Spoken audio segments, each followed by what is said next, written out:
ಸನ್ಮಾನ್ಯ ಕೃಷ್ಣ ಅವರು ಕರ್ನಾಟಕದಲ್ಲಿ ಯಾವುದೇ ರಾಜಕಾರಣಿ ಪಡೆದಂಥ ಸ್ಥಾನ ಗೌರವ ಎರಡನ್ನೂ ಪಡೆದಿದ್ದವರು.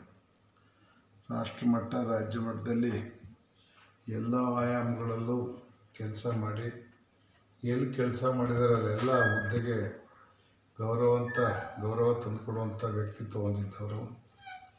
ಒಬ್ಬ ಸಂಸ್ಕಾರಿತ ಮನುಷ್ಯ ಹೆಂಗಿರಬೇಕು ಅನ್ನೋದಕ್ಕೆ ಅವರು ಮಾದರಿಯಾಗಿದ್ದರು. ಅವರು ರಾಜಕೀಯ ಜೀವನದಲ್ಲಿ, ಖಾಸಗಿ ಜೀವನದಲ್ಲಿ ಯಾರ ಜೊತೆನೂ ಹೊರಟಾಗಿ ಮಾತಾಡಿದ್ದು, ಏಕವಚನದಲ್ಲಿ ಮಾತಾಡಿದ್ದು ನಾವಂತೂ ನೋಡೇ ಇಲ್ಲ. ನಾವು ರಾಜಕಾರಣಕ್ಕೆ ಬರುವಾಗ ಅವರಾಗಲೇ ಹಿರಿಯ ರಾಜಕಾರಣಿ ಆಗಿದ್ದರು. ಆದರೂ ನಮಗೆಲ್ಲ ಭಾಳ ಗೌರವ ಕೊಡ್ತಾಯಿದ್ರು, ಮಾತಾಡ್ತಿದ್ದರು. ವಿಧಾನಸಭಾ ಅಧ್ಯಕ್ಷರಾಗಿ ಅವರು 89-90ರ ವಿಧಾನಸಭೆಯಲ್ಲಿ ಸ್ಪೀಕರಾಗಿ ನನಗೆ ಕೊಟ್ಟಂಥ ಅವಕಾಶಗಳು ಅವರೇ, ನಾನು ಎಷ್ಟೋ ಸಲ ನಾನು ಕೇಳದೇ ಇದ್ದರೂ ಅವರೇ ಗುರುತಿಸಿ ಮಧುಸ್ವಾಮಿಯವರೇ ಮಾತಾಡಿ ಅಂತ ಹೇಳ್ತಿದ್ದಂಥ ಸೌಜನ್ಯ, ಆರಂಭ ದಿನಗಳಲ್ಲಿ ಅವ್ರು ನನಗೆ ಕೊಟ್ಟ ಶಕ್ತಿನ ನಾನು ಯಾವತ್ತೂ ಮರೆಯೋಕ್ಕಾಗಲ್ಲ. ಶಾಸನಸಭೆ ಏನಾದ್ರು ನಮ್ಮನ್ನು ಗುರುತಿಸಿದ್ರೆ ಮೊದಲು ಗುರುತಿಸಿದವರು ಸನ್ಮಾನ್ಯ ಕೃಷ್ಣ ಅವರು.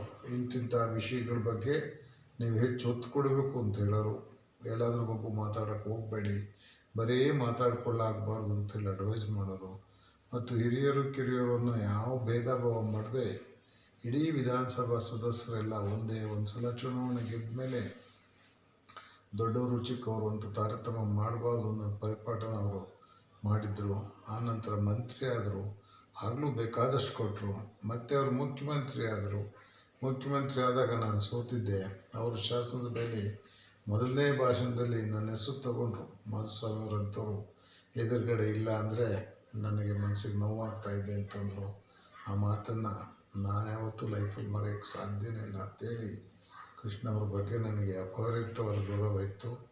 ಸನ್ಮಾನ್ಯ ಕೃಷ್ಣ ಅವರು ಕರ್ನಾಟಕದಲ್ಲಿ ಯಾವುದೇ ರಾಜಕಾರಣಿ ಪಡೆದಂಥ ಸ್ಥಾನ ಗೌರವ ಎರಡನ್ನೂ ಪಡೆದಿದ್ದವರು. ರಾಷ್ಟ್ರಮಟ್ಟ ರಾಜ್ಯ ಮಟ್ಟದಲ್ಲಿ ಎಲ್ಲ ಆಯಾಮಗಳಲ್ಲೂ ಕೆಲಸ ಮಾಡಿ ಎಲ್ಲಿ ಕೆಲಸ ಮಾಡಿದರೆ ಅಲ್ಲೆಲ್ಲ ಹುದ್ದೆಗೆ ಗೌರವ ತಂದುಕೊಡುವಂಥ ವ್ಯಕ್ತಿತ್ವ ಹೊಂದಿದ್ದವರು. ಒಬ್ಬ ಸಂಸ್ಕಾರಿತ ಮನುಷ್ಯ ಹೆಂಗಿರಬೇಕು ಅನ್ನೋದಕ್ಕೆ ಅವರು ಮಾದರಿಯಾಗಿದ್ದರು. ಅವರು ರಾಜಕೀಯ ಜೀವನದಲ್ಲಿ, ಖಾಸಗಿ ಜೀವನದಲ್ಲಿ ಯಾರ ಜೊತೆನೂ ಹೊರಟಾಗಿ ಮಾತಾಡಿದ್ದು, ಏಕವಚನದಲ್ಲಿ ಮಾತಾಡಿದ್ದು ನಾವಂತೂ ನೋಡೇ ಇಲ್ಲ. ನಾವು ರಾಜಕಾರಣಕ್ಕೆ ಬರುವಾಗ ಅವರಾಗಲೇ ಹಿರಿಯ ರಾಜಕಾರಣಿ ಆಗಿದ್ದರು. ಆದರೂ ನಮಗೆಲ್ಲ ಭಾಳ ಗೌರವ ಕೊಡ್ತಾಯಿದ್ರು, ಮಾತಾಡ್ತಿದ್ದರು. ವಿಧಾನಸಭಾ ಅಧ್ಯಕ್ಷರಾಗಿ ಅವರು 89-90ರ ವಿಧಾನಸಭೆಯಲ್ಲಿ ಸ್ಪೀಕರಾಗಿ ನನಗೆ ಕೊಟ್ಟಂಥ ಅವಕಾಶಗಳು ಅವರೇ, ನಾನು ಎಷ್ಟೋ ಸಲ ನಾನು ಕೇಳದೇ ಇದ್ದರೂ ಅವರೇ ಗುರುತಿಸಿ ಮಧುಸ್ವಾಮಿಯವರೇ ಮಾತಾಡಿ ಅಂತ ಹೇಳ್ತಿದ್ದಂಥ ಸೌಜನ್ಯ, ಆರಂಭ ದಿನಗಳಲ್ಲಿ ಅವ್ರು ನನಗೆ ಕೊಟ್ಟ ಶಕ್ತಿನ ನಾನು ಯಾವತ್ತೂ ಮರೆಯೋಕ್ಕಾಗಲ್ಲ. ಶಾಸನಸಭೆ ಏನಾದ್ರು ನಮ್ಮನ್ನು ಗುರುತಿಸಿದ್ರೆ ಮೊದಲು ಗುರುತಿಸಿದವರು ಸನ್ಮಾನ್ಯ ಕೃಷ್ಣ ಅವರು. ಇಂತಿಂಥ ವಿಷಯಗಳ ಬಗ್ಗೆ ನೀವು ಹೆಚ್ಚು ಒತ್ತು ಕೊಡಬೇಕು ಅಂತ ಹೇಳೋರು. ಎಲ್ಲಾದ್ರ ಬಗ್ಗೆ ಮಾತಾಡೋಕ್ಕೆ ಹೋಗಬೇಡಿ, ಬರೀ ಮಾತಾಡ್ಕೊಳ್ಳಾಗಬಾರ್ದು ಅಂತೇಳಿ ಅಡ್ವೈಸ್ ಮಾಡೋರು. ಮತ್ತು ಹಿರಿಯರು ಕಿರಿಯರನ್ನು ಯಾವ ಭೇದ ಭಾವ ಮಾಡದೆ ಇಡೀ ವಿಧಾನಸಭಾ ಸದಸ್ಯರೆಲ್ಲ ಒಂದೇ. ಒಂದು ಸಲ ಚುನಾವಣೆ ಗೆದ್ದ ಮೇಲೆ ದೊಡ್ಡವರು ಚಿಕ್ಕವರು ಅಂತ ತಾರತಮ್ಯ ಮಾಡಬಾರ್ದು ಅನ್ನೋ ಪರಿಪಾಠನ ಅವರು ಮಾಡಿದರು. ಆನಂತರ ಮಂತ್ರಿ ಆದರು, ಆಗಲೂ ಬೇಕಾದಷ್ಟು ಕೊಟ್ಟರು. ಮತ್ತು ಅವರು ಮುಖ್ಯಮಂತ್ರಿ ಆದರು. ಮುಖ್ಯಮಂತ್ರಿ ಆದಾಗ ನಾನು ಸೋತಿದ್ದೆ.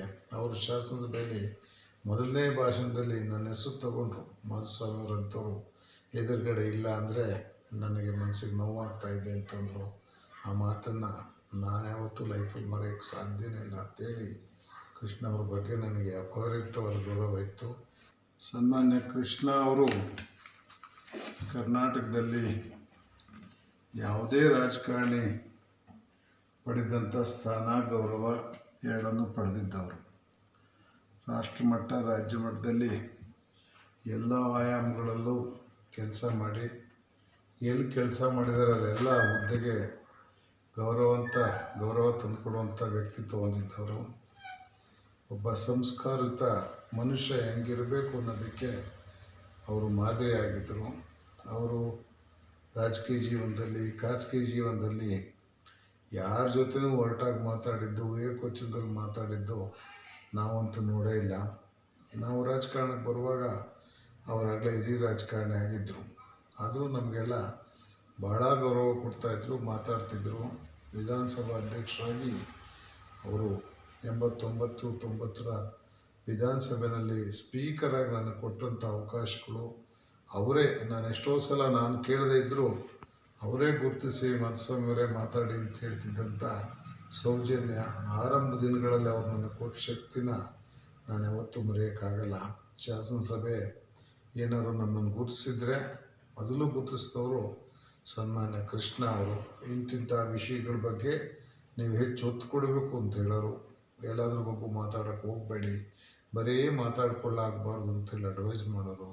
ಮತ್ತು ಹಿರಿಯರು ಕಿರಿಯರನ್ನು ಯಾವ ಭೇದ ಭಾವ ಮಾಡದೆ ಇಡೀ ವಿಧಾನಸಭಾ ಸದಸ್ಯರೆಲ್ಲ ಒಂದೇ. ಒಂದು ಸಲ ಚುನಾವಣೆ ಗೆದ್ದ ಮೇಲೆ ದೊಡ್ಡವರು ಚಿಕ್ಕವರು ಅಂತ ತಾರತಮ್ಯ ಮಾಡಬಾರ್ದು ಅನ್ನೋ ಪರಿಪಾಠನ ಅವರು ಮಾಡಿದರು. ಆನಂತರ ಮಂತ್ರಿ ಆದರು, ಆಗಲೂ ಬೇಕಾದಷ್ಟು ಕೊಟ್ಟರು. ಮತ್ತು ಅವರು ಮುಖ್ಯಮಂತ್ರಿ ಆದರು. ಮುಖ್ಯಮಂತ್ರಿ ಆದಾಗ ನಾನು ಸೋತಿದ್ದೆ. ಅವರು ಶಾಸನಸಭೆಯಲ್ಲಿ ಮೊದಲನೇ ಭಾಷಣದಲ್ಲಿ ನನ್ನ ಹೆಸರು ತಗೊಂಡ್ರು. ಮಧುಸ್ವಾಮಿಯವರಂಥವ್ರು ಎದುರುಗಡೆ ಇಲ್ಲ ಅಂದರೆ ನನಗೆ ಮನಸ್ಸಿಗೆ ನೋವಾಗ್ತಾಯಿದೆ ಅಂತಂದರು. ಆ ಮಾತನ್ನು ನಾನು ಯಾವತ್ತೂ ಲೈಫಲ್ಲಿ ಮರೆಯೋಕ್ಕೆ ಸಾಧ್ಯನೇ ಇಲ್ಲ ಅಂತೇಳಿ ಕೃಷ್ಣ ಅವ್ರ ಬಗ್ಗೆ ನನಗೆ ಅಪರಿಮಿತವಾದ ಗೌರವ ಇತ್ತು. ಸನ್ಮಾನ್ಯ ಕೃಷ್ಣ ಅವರು ಕರ್ನಾಟಕದಲ್ಲಿ ಯಾವುದೇ ರಾಜಕಾರಣಿ ಪಡೆದಂಥ ಸ್ಥಾನ, ಗೌರವ ಎರಡನ್ನೂ ಪಡೆದಿದ್ದವರು. ರಾಷ್ಟ್ರಮಟ್ಟ, ರಾಜ್ಯ ಮಟ್ಟದಲ್ಲಿ ಎಲ್ಲ ಆಯಾಮಗಳಲ್ಲೂ ಕೆಲಸ ಮಾಡಿ, ಎಲ್ಲಿ ಕೆಲಸ ಮಾಡಿದರೆ ಅಲ್ಲೆಲ್ಲ ಹುದ್ದೆಗೆ ಗೌರವ ತಂದುಕೊಡುವಂಥ ವ್ಯಕ್ತಿತ್ವ ಹೊಂದಿದ್ದವರು. ಒಬ್ಬ ಸಂಸ್ಕಾರಿತ ಮನುಷ್ಯ ಹೆಂಗಿರಬೇಕು ಅನ್ನೋದಕ್ಕೆ ಅವರು ಮಾದರಿಯಾಗಿದ್ದರು. ಅವರು ರಾಜಕೀಯ ಜೀವನದಲ್ಲಿ, ಖಾಸಗಿ ಜೀವನದಲ್ಲಿ ಯಾರ ಜೊತೆನೂ ಹೊರಟಾಗಿ ಮಾತಾಡಿದ್ದು, ಏಕವಚನದಲ್ಲಿ ಮಾತಾಡಿದ್ದು ನಾವಂತೂ ನೋಡೇ ಇಲ್ಲ. ನಾವು ರಾಜಕಾರಣಕ್ಕೆ ಬರುವಾಗ ಅವರಾಗಲೇ ಹಿರಿಯ ರಾಜಕಾರಣಿ ಆಗಿದ್ದರು. ಆದರೂ ನಮಗೆಲ್ಲ ಭಾಳ ಗೌರವ ಕೊಡ್ತಾಯಿದ್ರು, ಮಾತಾಡ್ತಿದ್ದರು. ವಿಧಾನಸಭಾ ಅಧ್ಯಕ್ಷರಾಗಿ ಅವರು 89-90ರ ವಿಧಾನಸಭೆಯಲ್ಲಿ ಸ್ಪೀಕರಾಗಿ ನನಗೆ ಕೊಟ್ಟಂಥ ಅವಕಾಶಗಳು, ಅವರೇ ನಾನು ಎಷ್ಟೋ ಸಲ ನಾನು ಕೇಳದೇ ಇದ್ದರೂ ಅವರೇ ಗುರುತಿಸಿ ಮಧುಸ್ವಾಮಿಯವರೇ ಮಾತಾಡಿ ಅಂತ ಹೇಳ್ತಿದ್ದಂಥ ಸೌಜನ್ಯ, ಆರಂಭ ದಿನಗಳಲ್ಲಿ ಅವ್ರು ನನಗೆ ಕೊಟ್ಟ ಶಕ್ತಿನ ನಾನು ಯಾವತ್ತೂ ಮರೆಯೋಕ್ಕಾಗಲ್ಲ.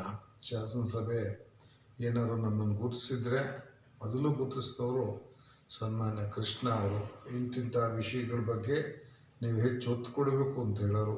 ಎಲ್ಲಾದ್ರ ಬಗ್ಗೆ ಮಾತಾಡೋಕ್ಕೆ ಹೋಗಬೇಡಿ, ಬರೀ ಮಾತಾಡ್ಕೊಳ್ಳಾಗಬಾರ್ದು ಅಂತೇಳಿ ಅಡ್ವೈಸ್ ಮಾಡೋರು.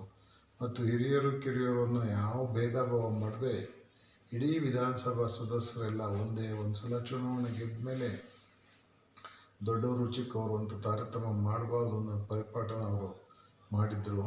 ಆನಂತರ ಮಂತ್ರಿ ಆದರು, ಆಗಲೂ ಬೇಕಾದಷ್ಟು ಕೊಟ್ಟರು.